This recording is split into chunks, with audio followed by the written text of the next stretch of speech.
Kalau menurut saya masalah off day itu sangatlah penting dan saya tidak akan mengkaitkan dengan COVID-19 karena permasalahan off day ini sudah terjadi sebelum COVID-19. Intinya seperti ini, masalah off day ini masih banyak sekali PMI yang dari Indonesia itu banyak dibully dengan agensi.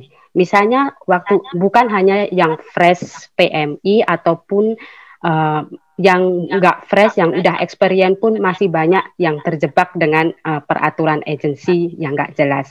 Misalnya waktu kita interview di Indonesia itu katanya ada off day. Kita tanda tangan kontrak, kita udah settle semuanya. Ternyata sampai di Singapura ada off day tapi nggak boleh diambil, harus diganti dengan uang.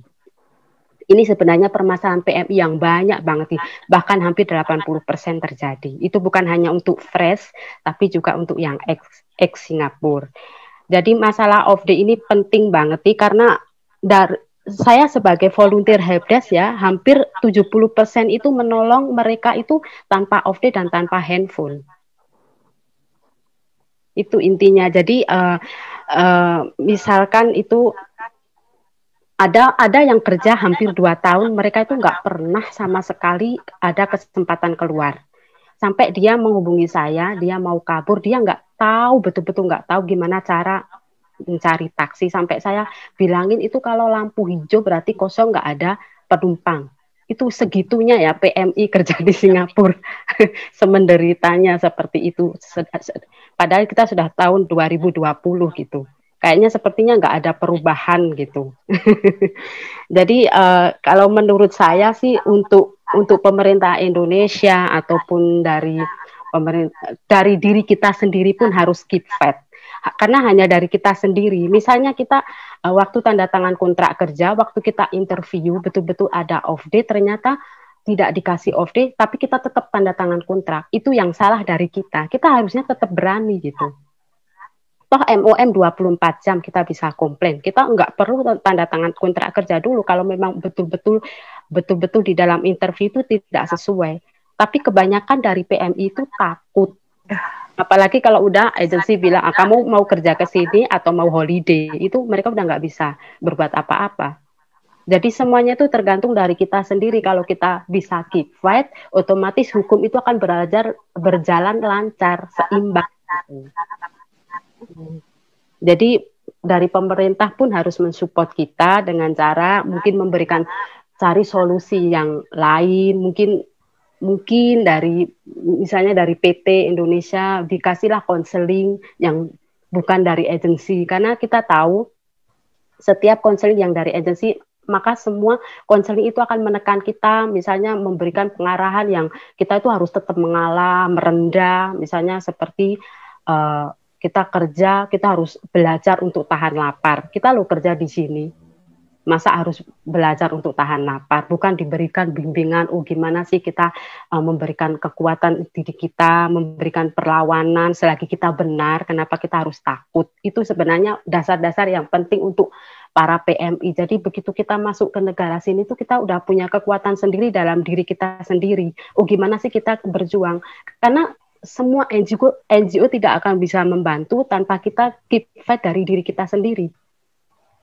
Kenapa banyak PMI yang kena blacklist? Karena mereka nggak bisa keep fight. Misalnya, mereka sudah coba kabur ke MUM. Ternyata sampai di MUM, misalnya, nggak dapat gaji, tapi kamu nunggu case sekian lama. Mereka nggak mau untuk menunggu seperti itu, nggak mau keep fight, ya otomatis nggak melaporkan apapun, ya MUM akan kasih blacklist gitu.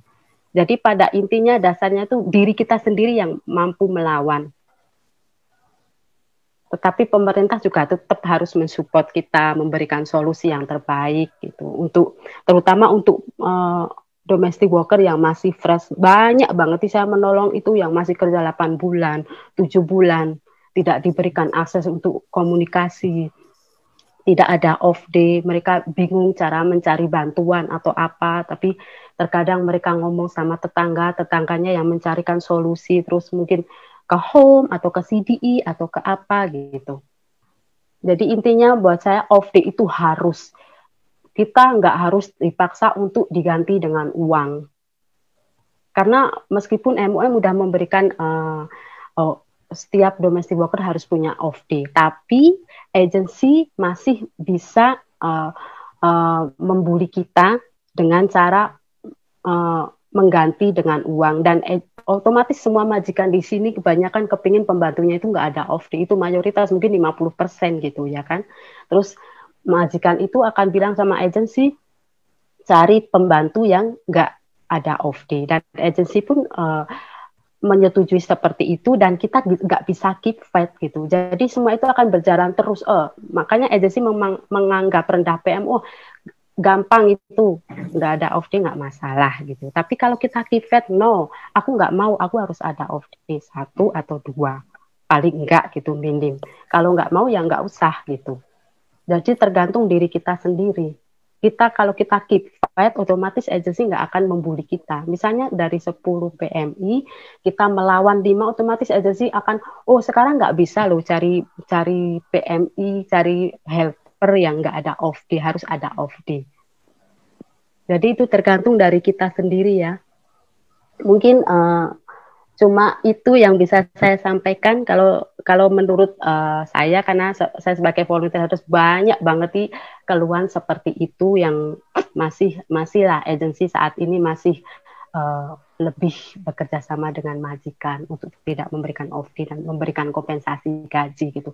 Tapi terkadang kitanya itu kan nggak semuanya uang itu bisa membeli segalanya. Kita kepingin kerja juga kepingin happy, mungkin kita kepingin spend time 1 atau 2 kali, kepingin belajar, kepingin juga mencari ilmu di Singapura atau apa gitu. Jadi tapi terkadang majikan memaksa kita dan agensi kerjasama, dan kita nggak bisa keep fit, dan itulah kelemahannya saat ini yang kadang saya juga pusing gitu.